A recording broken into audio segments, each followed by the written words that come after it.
Welcome back to our continued Global Networking Forum here in the Duma Hall. And I'm very pleased to welcome you here for a very special and original Global Networking Forum session, which will engage international journalists and media representatives to discuss the key role that media can play and plays to communicate highly complex and technical space subjects to the broad public in an understandable and captivating way. Once again, I remind you that you can engage with the discussion using the Slido system by asking questions and rating them. And now it is my distinct pleasure to welcome here on stage our moderator for this session, Remco Timmermans, founder of SpaceSide and social media specialist. Remco, the floor is yours. Thank you very much, Christian. Good afternoon, everyone. Welcome to this very special Global Networking Forum session.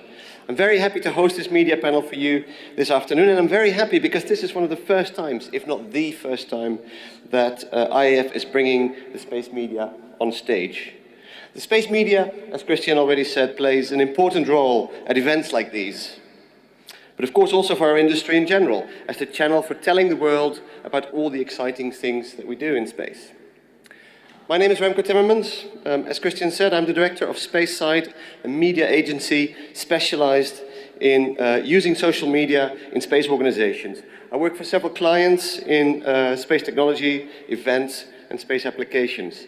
I'm very proud to have with me here 4 representatives of different media channels from around the world. And I will let them introduce themselves one by one with the following question.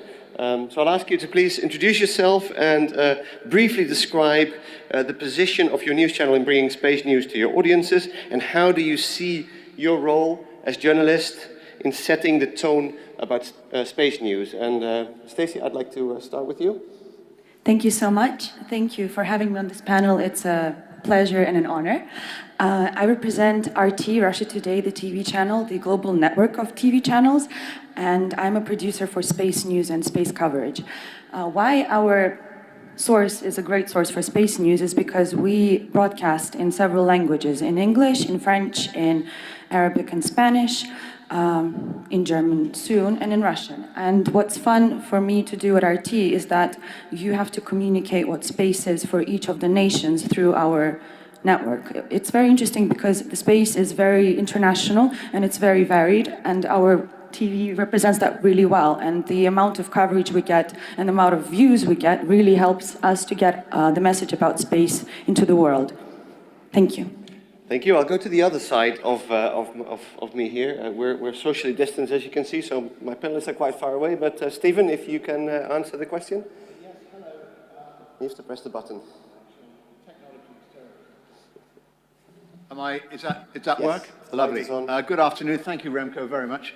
My name's Stephen Cole. I am the executive producer and host of The Agenda with Stephen Cole. I named the show, put my name in the title, it's harder to fire me, to be honest. I've been following space all my career, which is basically a news career. But space exploration, I've always known and followed because it is of such huge public interest, and it also needs broad public support. And that's why it is incredibly important to have a supportive media. In Britain, Remco, you'll know very little is publicized about space. We had The Sky at Night, a long-running late-night show, but that was more about astronomy than space. And we had shows like Tomorrow's World that featured interesting inventions. But space was never really discussed. And space institutions and scientific journals haven't always been accessible enough to tell stories that will grab the public imagination. And that's where space and the people who run space have failed very badly, because there is nothing, in my view, more exciting than the potential and what is going on at the moment. And just listening for the last couple of days, offline and online, to the discussions here, that space is no longer the final frontier, and that's why it should get more publicity. Thank you. That's, I completely agree with that. A very passionate statement, so thank you for bringing that so clearly to the audience. If it's okay, we'll stay on this side. Maxim, can you introduce yourself? Good afternoon. First, it's a great honor to be here in this beautiful hall where we have seen a lot of space leaders from all over the world for the last few days. My name is Maxim Pyadushkin. I am a Russian reporter for Aviation Week. This is one of the oldest aerospace magazines in the world, I believe. It was founded in the United States in 1916. And since then, we cover aviation and space industry. In fact, we have awards. We have been named Aviation Week and Space Technology since 1958. So my role is to report about Russia and about Russian aviation industry and about Russian space industry. Yes, it's very interesting, in fact, because I have a chance to compare, and I see that if we compare aviation and space is really more exciting because people get used to aviation, get used to big aircraft, but when we write about space, it's really something fantastic, something unbelievable, and it's sometimes hardly to believe that people can do things like as they do in space, like send big ships to space, like control spacecraft miles away from Earth. Thank you very much, Maxime. And I like to hear the word excitement and excited a lot, because that's really what we're trying to relay to our audiences. I'm very happy to introduce a last-minute change to the schedule, but we found Leif prepared to step in for someone who couldn't make it, and I'm very happy. So, Leif, please introduce yourself. Thank you. I may be the last minute stand-in, but I'm probably the only representative in the panel who can remember the 12th of April, 1961. I was 5 years by the time, and I heard about a man riding on the back of a rocket in the radio, as I recall it, and rushed to the street to watch to the sky to see this Russian cosmonaut on the sky. He probably had returned to Earth long before I got the news through the radio.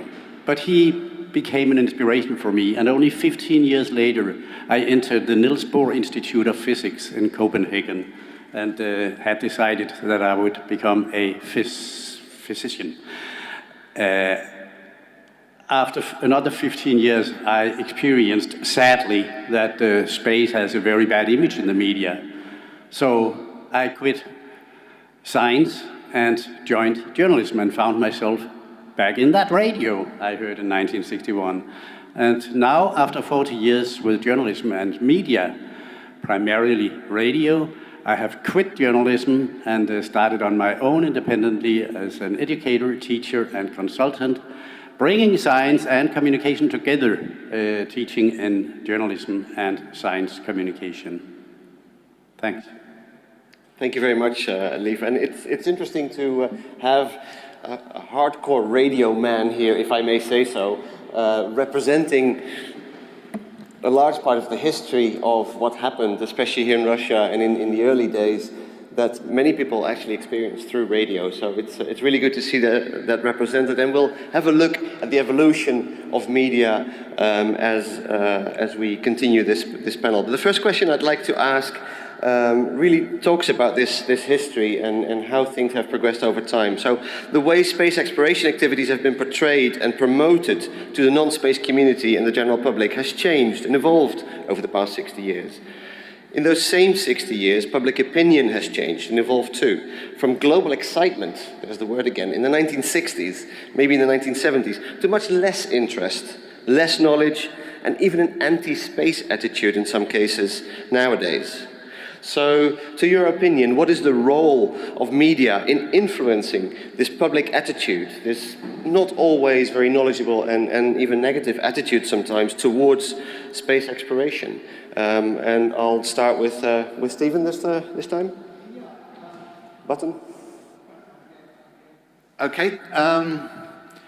In 1999, in December 1999, I came to Russia to see the election of President Putin. And when I got back, I'd launched BBC World at that point. And when I got back, I was asked whether I'd like to do a new show for BBC World. And the choice was either doing a business show or an IT show. Well, there wasn't any IT, really. I mean, phones then were still pretty big. So I said IT, and I called it Click Online. And it went around the world and exported it to about 28 countries. And the reason I think it was a success was because I knew absolutely nothing about IT. And so I kept asking what you might call the stupid questions. And there were the questions that people were often too embarrassed to ask. And I think with space, you need that as well. You need that almost complete zero amount of knowledge to keep being curious, to keep asking. In my early days of journalism, we had specialist reporters. We had royal correspondents, a Europe correspondent, financial correspondent, political correspondents. But we never had a space correspondent. Now, one early way you can increase knowledge and increase awareness in the media public is through having a specialist correspondent.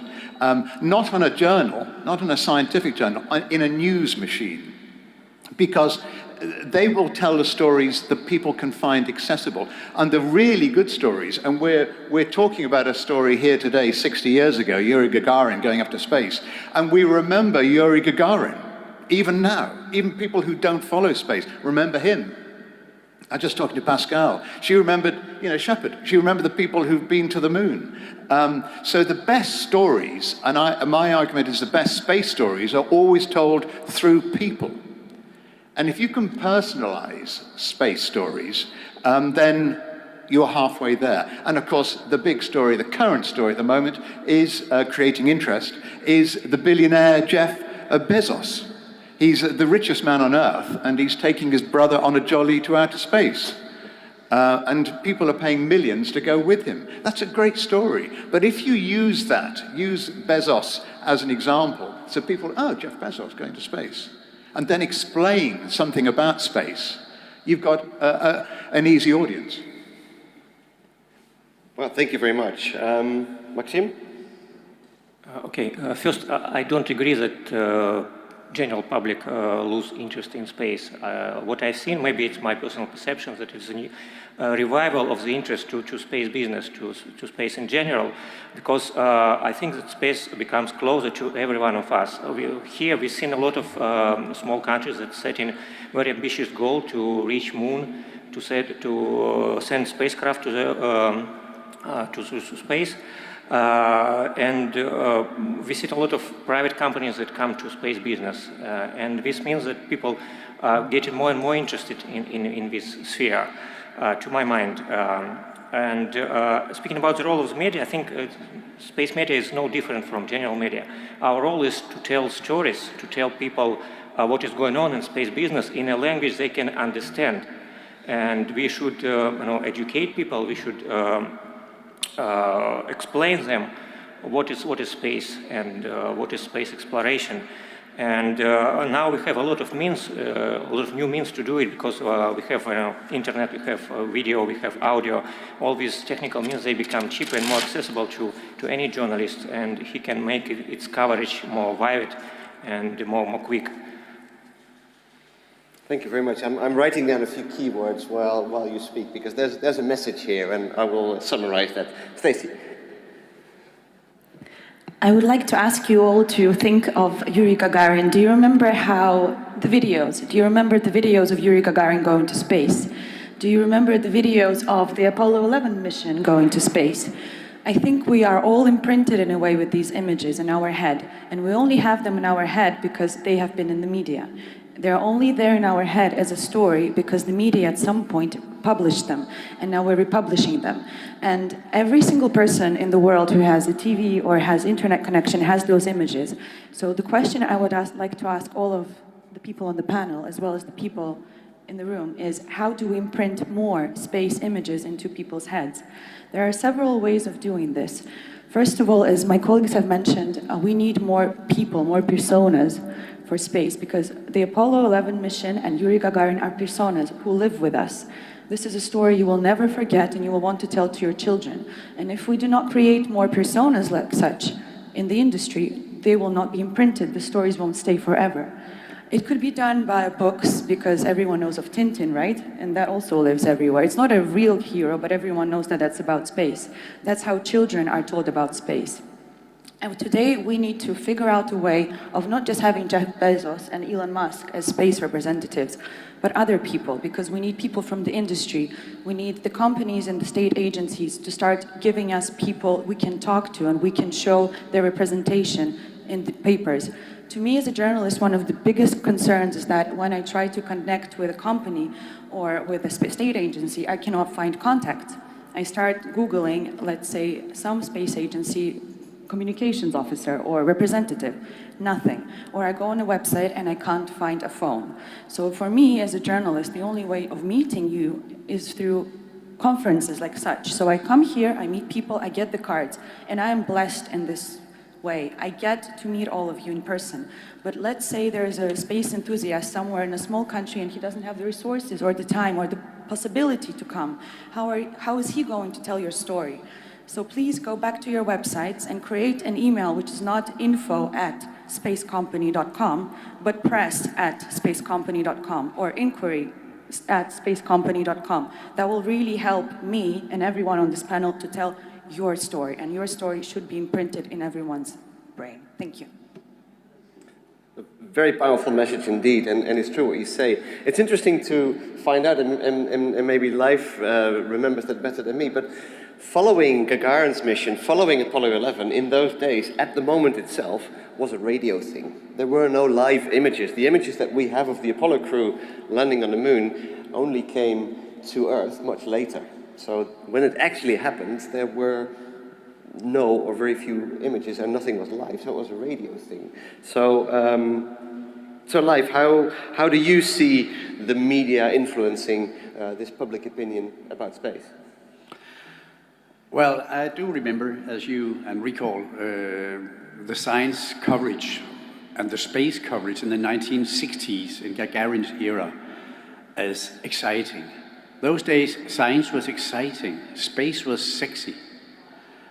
What happened and followed in the 70s, as I recall it, was that the global competition on space got linked to or swallowed by the Cold War rhetorics. It became like big politics instead of big exploration. And what happened in the 80s was even worse, perhaps. Then science and space was linked to pollution, to industry, to cynical capitalism and exploitation, and to creating problems for the globe, rather than being integral solutions to the problems of the globe. So science gradually, during the 70s and 80s, got a bad image, and it's still struggling with that bad image. The Greta Thunberg generation, they prefer panic to information. And they do find science and space a waste of time, a waste of money, and a part of the problem rather than a part of the solution to the problems that the globe faces today. So I do think that the task for science and communication is to reconquer the stage as a sexy and needful activity. And I do have a few hints onto how that could happen. But to draw on my memory again, in my high age, you're right that Gagarin was a radio phenomenon, even in highly developed Denmark, where I come from. Less than half of the population owned a TV set in 1961. So it was definitely a radio phenomenon. Gagarin was a radio star. Whereas the Apollo landing was a TV phenomenon. And nowadays, it's perhaps not radio nor television that should bring the third gloriful era of science back to the media. That's the social media. To me, the ISS live feed on Facebook is what Gagarin was to me as a radio listening child, and Apollo was to me as a TV watcher in 1969. Interesting, and especially realizing here in the building we have a few exhibits about Gagarin, and if you look at the newspapers that came out in those days, none of them that report about Gagarin are dated the 12th of April. They're all dated the 14th of April. So there was already a delay in bringing this message, even here in Russia, to the local audience. And that's something completely unheard of nowadays with live streams from the ISS. And if we lose the live stream for a minute, you see some of the space enthusiasts complaining straight away that they have missed a minute of what's going on in space. That's a key thing, that's the space enthusiasts. We do seem to have a very small audience interested in space. I'm happy to see many of them here and on the live stream, but it is a very small minority. And just to repeat some of the things that were said, because I think these are strong messages, and I really like what Stephen said, is it's the role of the media to ask the stupid questions. Because what we see as stupid questions in the media are actually the actual questions that people have, because when we talk about space exploration, as we have done in the past 3 days here, we take a deep dive into technology and using a million acronyms that all of us understand and using difficult words, and nobody out there understands it. It is important that the media picks up that role to ask the stupid questions and to try to keep that excitement that we've mentioned a few times, that I think is a key word, in our messaging, and try to bring that excitement, inject that excitement into the audience. Another important thing that both Stephen and Maxim brought up is stories. What we do as media really is translating what's happening here into stories, into bite-sized stories with a subject, so a personalized story. Stephen mentioned that literally we have to personalize these stories, because a story about the technology of a spacecraft may be very interesting for us, but you really have to bring that down to the level of how it impacts people, into language that they can understand. The final thing that I noted, and I'm glad that Leif mentioned it, is space was sexy in the 1960s and 1970s. I don't think we consider space sexy at the moment, at least the general public doesn't. So the question really is, how can we make space sexy again? And I like the word because it's a word that we don't use in the industry, but that is what we need to do. So thank you for your comments. I'll move on to the next question and the next topic that we'd like to discuss, and that is about the advance of new online communication channels, which is having a big impact on media consumption worldwide. Science is showing that things like filter bubbles caused by algorithms feeding potentially biased information may cause polarization, and we all know what I mean, biased information and opinion forming with the audience. So how do we think that journalists, the professionals, if you like, in storytelling, can help bring a supportive, balanced and unbiased view of space exploration without losing our role of critical observers? And Leif, if I may start with you. Sure. Well, having spent my life divided between science and communication, and now trying to combine the two, I find simplified that the inhabiting contradiction is that scientists know a lot about science, but they're not good communicators. Sorry. Journalists, on the other hand, they're good communicators, but they're bad in understanding science. And I do think that those two professions, communications and science, have a lot to gain and learn from each other. And I would like to make an announcement, if I can. Now I have the opportunity to speak in St. Petersburg, because in this very city, there is a university called ITMO, with the slogan, "It's more than a university." And they combine science and communication in a splendid way. You can get a master in communication in an environment surrounded by and inhabited by scientists. And you cannot get a science master without having met journalism students.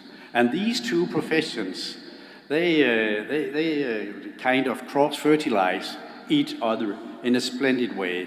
And the result is masters in communication with a knowledge of science, and masters of science with a knowledge of communication. That kind of cooperation is really one of the main keys to a better future for science communication, I believe. Okay. I'll go to the other end of well, the spectrum, I must say, of my little world here. Maxim, what is your opinion on the role of new media and social media and how journalists play a role? Maxim, play a role in preventing this polarization? I think, of course, it's a quite serious discussion about balance between social media and traditional media in the current world. Many people say that with the rise of internet, we see the death of traditional media. I don't believe so. But as for me, I think if you speak about how to remain supportive, balanced, and at the same time critical to the things you write about, every one of us has its own experience. But from my point of view, we, as a journalist, we have a more serious attitude to the issue we write about, and we should learn more what we write about in space business, of course, to stay closer to the industry, to better understand it, and that's why we can keep interest in what we are writing about and stay critical at the same time, because it's important for traditional media to give a really balanced view, to give a profound, to go into details, and that's what we as an industry media can do. We can go into details and to explain more thoroughly what is going on compared to the social media. May I ask as a follow-up question, Maxim, Sure. in your role as in Aviation Week, what is the importance of social media in Aviation Week compared to the magazine? In fact, we try to balance between magazine and social media. We have a very strong presence in social media. We see it as a channel to deliver our information to our audience. We have about 600,000 followers in LinkedIn. We have about 200,000 followers in Twitter, and we are very strong we have a rising audience in Chinese social media like Weibo and WeChat. So for us, it's an important thing because it's a quick way to deliver your message, deliver news to your audience.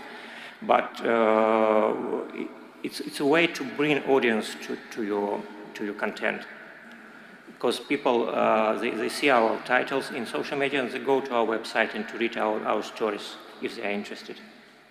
Okay, thank you. Stephen.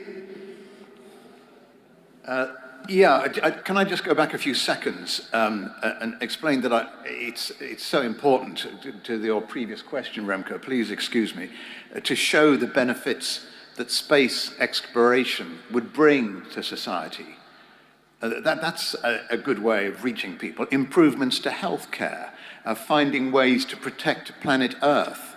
So, okay, we're going to shoot for the moon, and we're going to shoot for Mars, and we're going to shoot for outer space, but connect that to the green campaign here on Earth, and help, show how those scientific discoveries through space are, in fact, having an impact down here on Earth, as everybody really thinks about climate change. I mean, that's a good way of reaching people in two ways. But in terms of broadcast technologies, there hasn't been that much change for a very long time. There is very little fundamental difference between the live feed of Apollo 11 in 1969 and the ISS in 2021, just possibly the addition of color, increasing resolution, bandwidth, etc. Now, there is also a very little difference in how that content is consumed, mostly passively in front of a screen. But it is incredibly difficult to get people's attention. The novelty of landing a man on the moon has long since worn off. And the difficulty is providing and telling people's stories of science fact when they're so used to science fiction. Most of them couldn't tell the difference. And you've got to make science fact as interesting as science fiction. Reporters on the general beat don't know really their science, which goes back to my idea about specialists again. The general public isn't that much interested in science. They're interested in novelty, the spectacle. The only thing I think that would really grab the public imagination is landing a person on Mars or finding extraterrestrial life on Mars. There you have a very big story, or another celestial body, indeed. Without a man in the picture, man isn't necessarily interested, related to the point of, a scientific probe or instrument isn't as interesting as a man doing these things. And when, a lot of young people's concentration on new media is about as long as 5 seconds, you really do have to find ways of reaching that young audience. It's very difficult. It is. I was kind of hoping you would give us the secret on how to... Oh, you have to pay me for that. Sorry? You have to pay me for that. Oh, okay. Sorry about that. Makes sense. Stacey, I'll go to you, please. I would like to bring some positivity for a second. And I would like to say thank you to the global pandemic for something very certain, very special, podcasts. During the pandemic, I saw a huge surge in interest in space because all of the people who usually go to these conferences, they had to go online. And what did they do? We created a lot of online conferences. For example, IAC last year was online as well. Very popular, very convenient. We came there, we talked to each other. But also other people were able to attend. During the pandemic, if you take a look at what's happened to Facebook and YouTube, a lot of people started inviting other people at home to come talk with a glass of water, a drink, tea, to discuss space. And you know what? There is an audience. We did create a buzz and people did come to listen to us. So sometimes it's not the problem of someone not wanting to talk to us or to hear what we have to say, but us not going out there and not reaching out to the new people in order for them to hear our message. So we're talking about new media here, right? And I can give you a couple of really good examples of people communicating space to a very wide audience. For example, let's talk about Everyday Astronaut. This guy went to Cape Canaveral in a spacesuit and he created great social media and he has a great following because he took a spacesuit to Cape Canaveral and he told people about space. Another option is Space Gal. This girl created online shows about space and she was trying to make space accessible. The problem of our industry is that scientists think that either what they do is difficult or boring, and no one is making an effort, or almost no one, to make it simple and to gain the attention of the public. And trust me, if you interest a kid with a toy from Star Wars, you can interest a kid with a toy of something that actually went to the moon. But it's easier, much easier to show a child Star Wars or any other movie and tell them that's space instead of sitting down and explaining something more difficult but yet more exciting. So I would really like to see in a couple of years that kids are playing not with something fictional, but something real, because what this industry does is amazing, and the problem is that we think that this is rocket science, but it's not, because if we got here, I think that the rest of the public might as well. Well, thanks very much.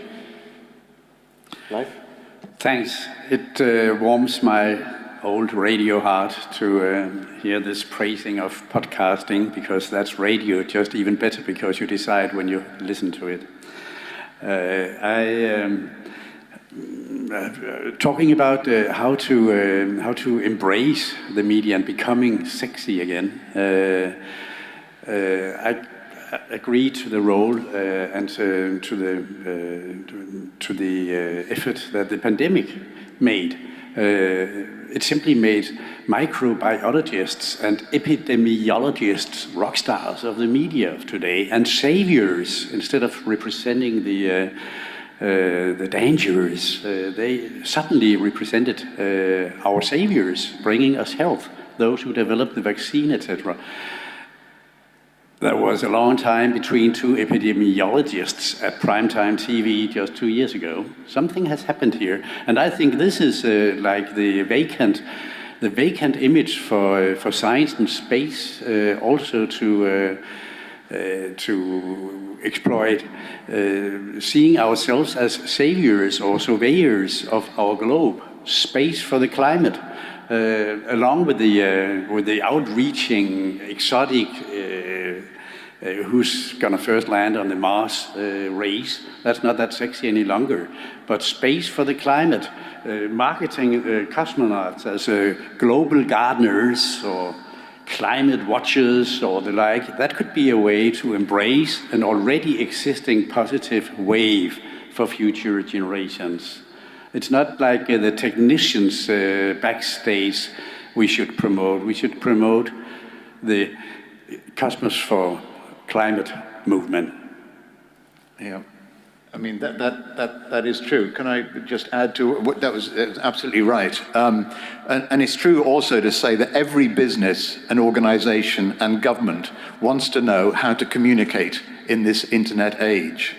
I can tell you this, YouTube has allowed a flowering of space-related channels, some generalist, some very specialist.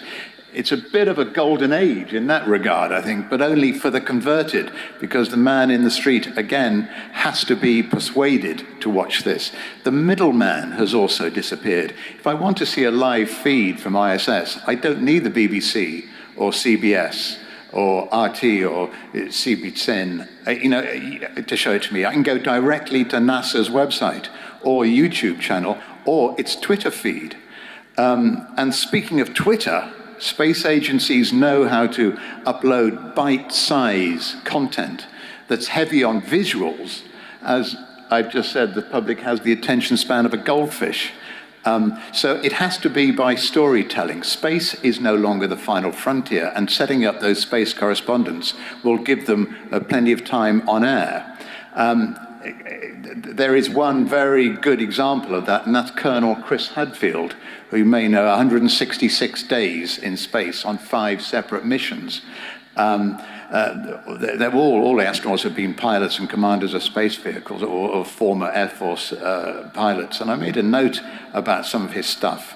His time in the spotlight was during Expedition 35 to the ISS in 2013, and this expedition was a changing point because it greatly upped the social media game with Colonel Hadfield as the star of the show. He did Q&A sessions with school kids, had been done before, but instead of a point-to-point feed between classrooms and the station, this was broadcast widely on social media. Instead of answering questions just from school children, he'd answer questions from the internet with things like, can you cry in space? This is a sort of space content people just eat up. And it's a sort of direction I think social media should go to try and create more interest in space.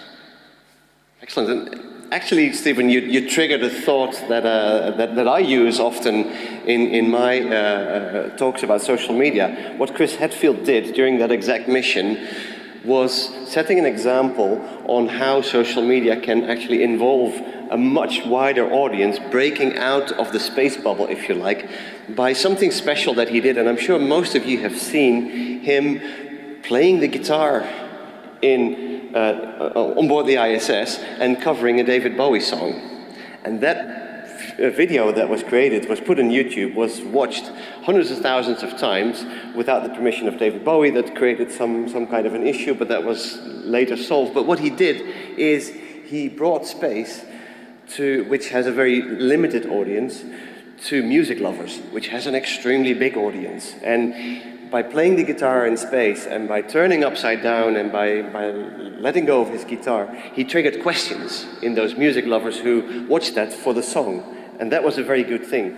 And we all know the name of the David Bowie song, of course. But what was also important about Colonel Hadfield, I think, Remco, is he has an obvious fascination for the subject, but his enthusiasm is infectious. People can see how much he enjoys what he does and how much he knows. And that will communicate to people. Yeah, and with that, we're back at the word excitement, personal excitement. So it's personal stories, making it personal. It's exactly as you said before, Stephen, and me as a social media professional, that's what I try to do, is make the stories personal, make it matter to that person in the street that you mentioned. I would like to follow up with one little thing that you, Anastasia, triggered me, and that's the role of influencers. You mentioned a few. but how do you see the role of these influencers? We have a few in the room, we have a few with us online. What is the role of these social media influencers, these self-taught people who can grow very big, like Everyday Astronaut and Space Gal, and there's quite a few more. But how do you see their role versus, well, if you like, our traditional role? Unfortunately, as my colleagues have just mentioned, we live in a world where the audience has a lifespan, a memory span of a goldfish, right? So what space is missing in a lot of ways is narrative. And what influencers do, they give narrative. For example, before coming to the conference, I decided to build a personal brand on Instagram. So what did I do? I started showing my path to this conference on Instagram. And the amount of good thoughts that people gave me is incredible. They wanted to see me on a train. They wanted to see where I'm sitting. They wanted to see what I'm eating. They wanted to see who I'm seeing. And every time I posted something, people were like, is there an astronaut? Is there a cosmonaut? Is there someone? Is this that? You know, people are getting excited. But in space, we often create a piece of news which happens today and then tomorrow it's irrelevant because that's how the news work. But if we create a narrative where there is a person, for example, training to becoming an astronaut, right? That's an influencer. I would love to see what a person thinks when he wakes up before going on his first spin in the centrifuge, for example. A lot of people ask me about training. There is a pool. What is the pool? Why isn't there someone telling me on the internet what the pool is and why people are going in spacesuits into that pool? Because it's very weird, but it's fascinating. Or, for example, another thing that social media gives you is the opinion of the people. So Space Gal goes on and she asks her followers, do you want to hear about Mars or about the moon today? So the audience is going to vote for the moon, for example, and then that audience is going to come back because it expects to learn about the moon. So instead of just telling, oh, there's the moon, you know, it's a celestial body, they are creating tension and traction. And people come back because they know that their opinion is going to be heard. And they're going to come back because they want that kind of content. And when you're asking the audience what they want, they're going to come back because they know that you're going to deliver. Traditional media doesn't give you this opportunity because traditional media only goes, for example, for a lunch. It covers the lunch and that's it. But if traditional media found a way of communicating like influencers do, where they listen to the audience and bring the audience what they want, or vice versa, that would be absolutely great. But for now, I encourage everyone who wants in this room to tell about your lives because your lives are fascinating. Your lives are something no one has access to. And I think it's great that people want to see and hear that. And thank you, Remco, for the question.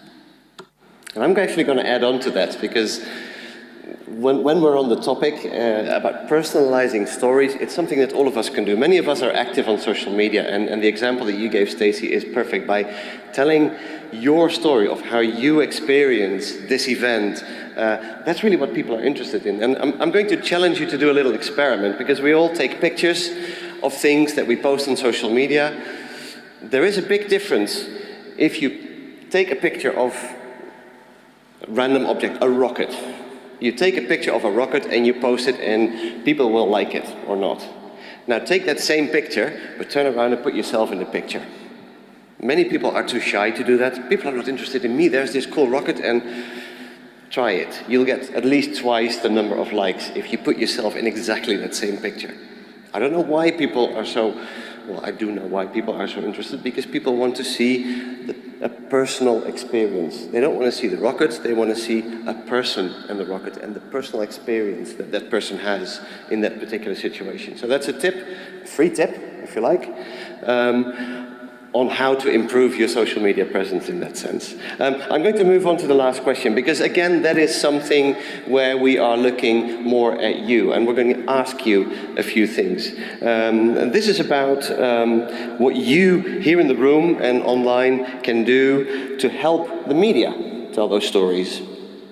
What would you wish, as well, from your perspective as a journalist, the space industry, including agencies, companies, research institutes, everybody that's represented here, what would you wish that these companies, these people do to provide more to help the global media better communicate and promote space exploration? So what is the role of the people here in the room in providing you with information? Stacey, you're laughing, so you're first. I actually have prepared a list of things I would like to ask people to do, if I may. First, I'm asking you for better communication because I, as a space journalist, do not get enough communication with you. I want to know what's happening in your lives, and I don't want that in the form of very boring, very short, or very long press releases. I want it in a fun way because otherwise it's me who has to create a way of making your stories fun. And actually, it would be much greater if you already had something fun and you sold it in a fun way, that I don't have to create things for you. Number two is incentive. I need you, the industry, to create stories for me. So, for example, a lot of small companies are telling me they don't have enough time for social media or they don't have enough time for press releases. One certain example is of a company which is building small satellites with a group of school children now, and they have a competition on it. And I asked them, can you please send me the press release? And the guys go, we don't have one. I'm like, you have over 500 groups of students creating satellites which are going to go to space, and you don't have a press release? Well, how are people going to know about it? And they're like, we don't have time.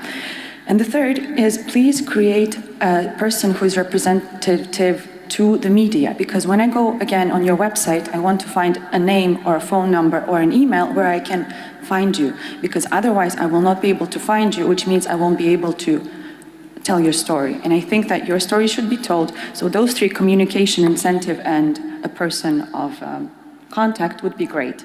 Thank you. Thank you. Very valuable tips. I hope you're all taking notes here. Maxim, may I go to you?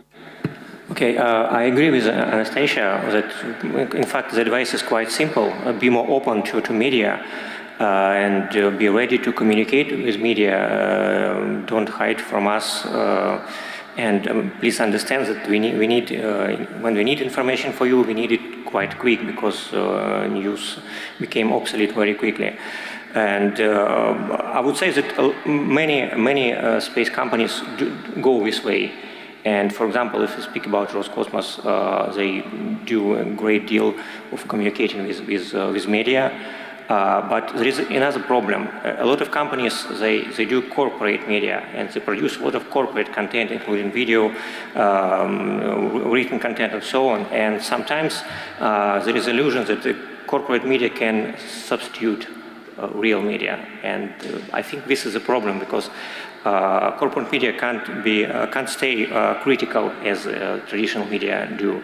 So that's why is advice for the space companies is that, to have a balance between the corporate media and talking with the traditional media, because both things are equally important. And in fact, corporate media, they can help journalists to better understand what company is doing, and maybe help to get some content like videos and pictures that can be used in creating content for the traditional media. So.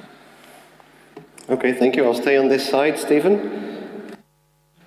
I have to say, I think most corporate media is an enormous amount of navel-gazing, and they have very little idea how to attract a public voice, because invariably press releases are the product of about 10 different committees and people, all of whom want to have their say in the press release. So that press release that goes to the media outlets is normally something that makes you fall asleep.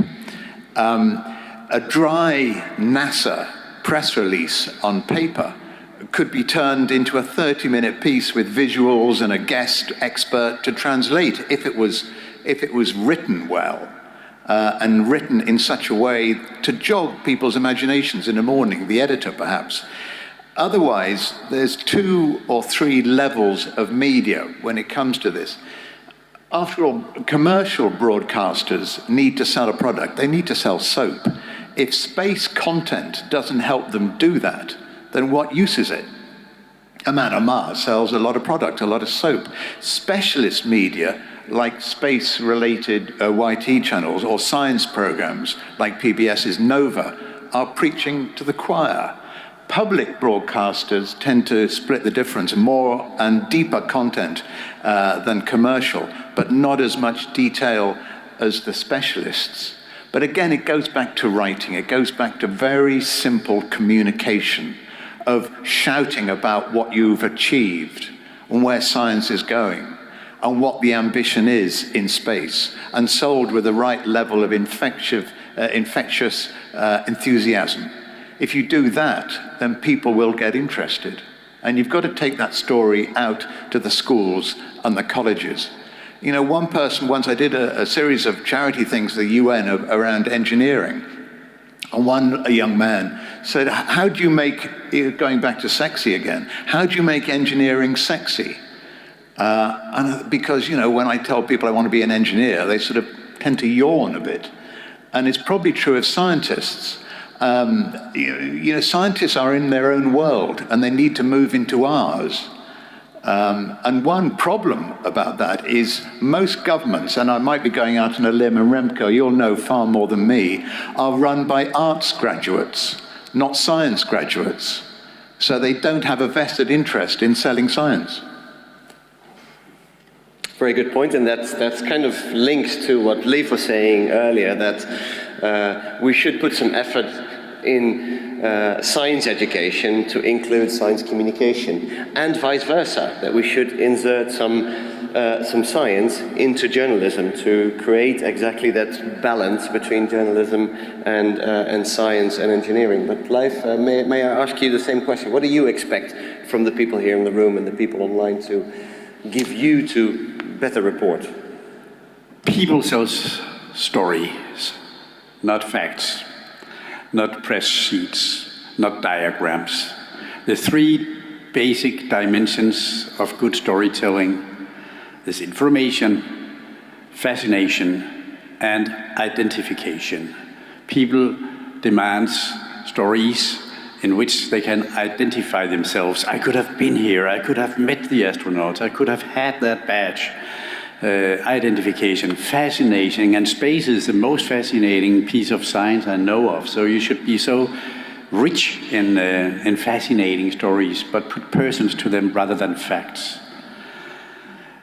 The other hint I would give is more or less suicidal for a journalist, because I support the statement of Anastasia, or the observation that we don't need media any longer. Media is like a middleman. The science corporations, they can educate their own communicators and simply take their way directly to the pockets of the consumers without being hanged by the critical journalists under its way.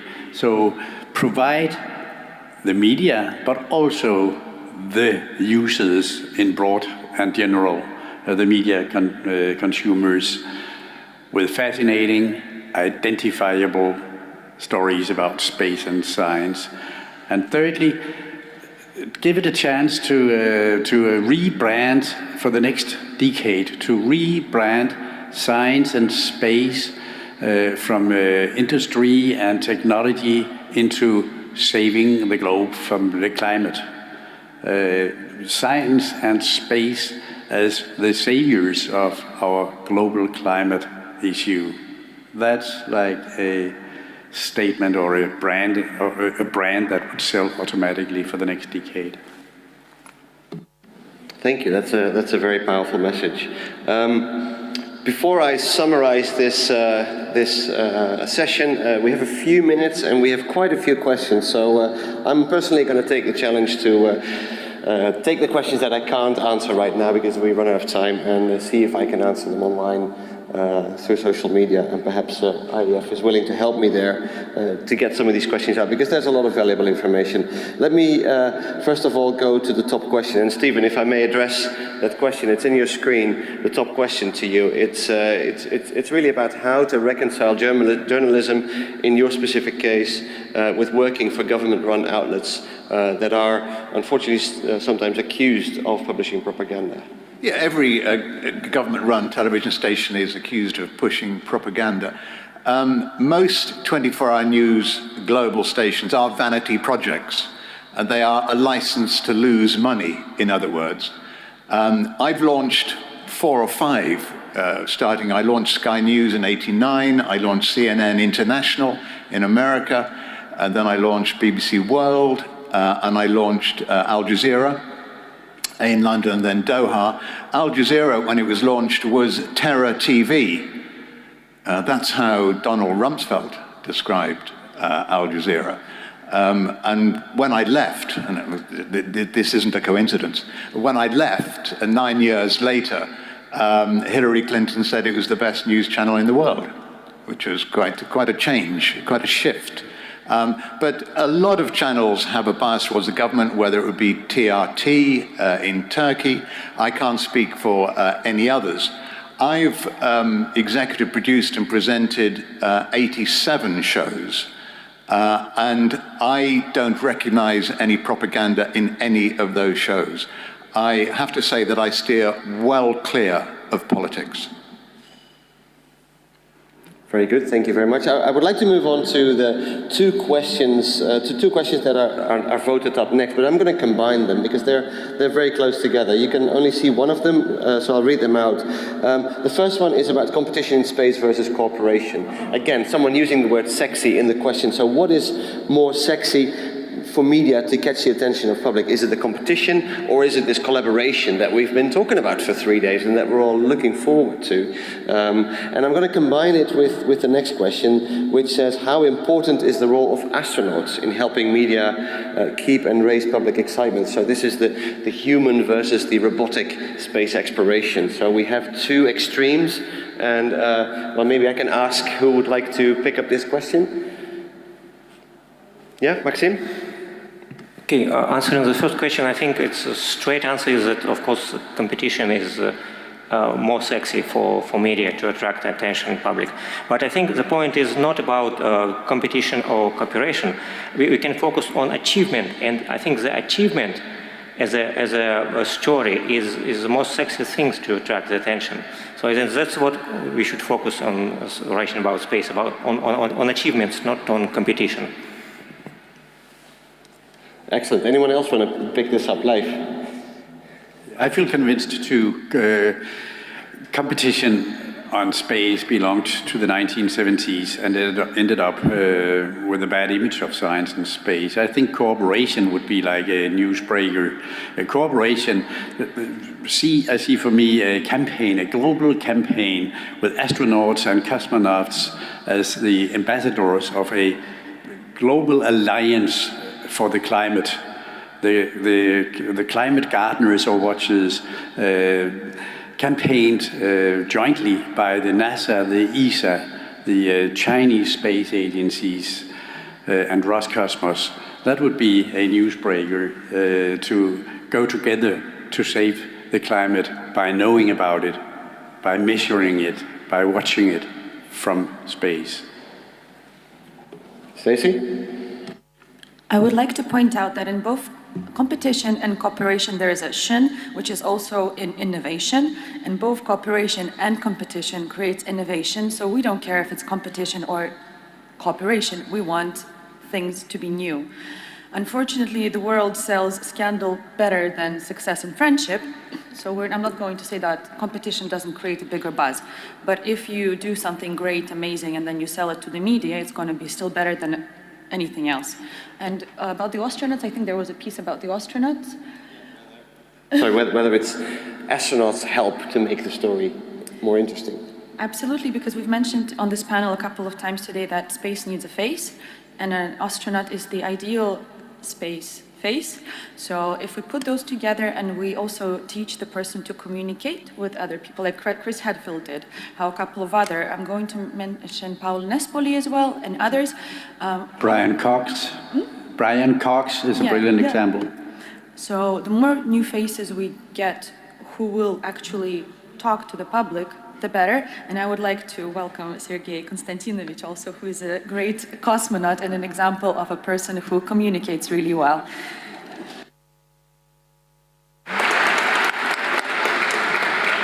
Thank you, Stacey. I'm gonna with that quote, space needs a face, and then Mr. Krikalev walking into the room is the perfect end to this. So I'm gonna close.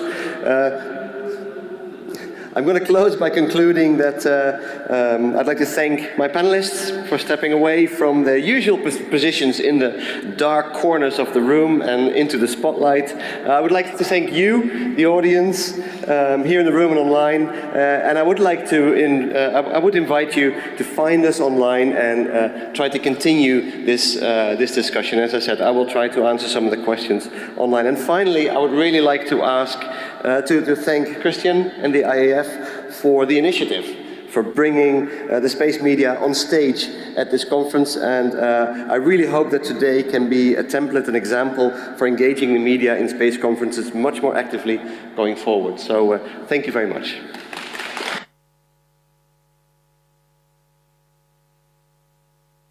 Thank you so much, Remco. I mean, we are extremely pleased as we thought of this first experiment to bring media up on stage. We were not sure how this will play out, but the result is just outstanding. I think everybody was really captured by all the messages you have given.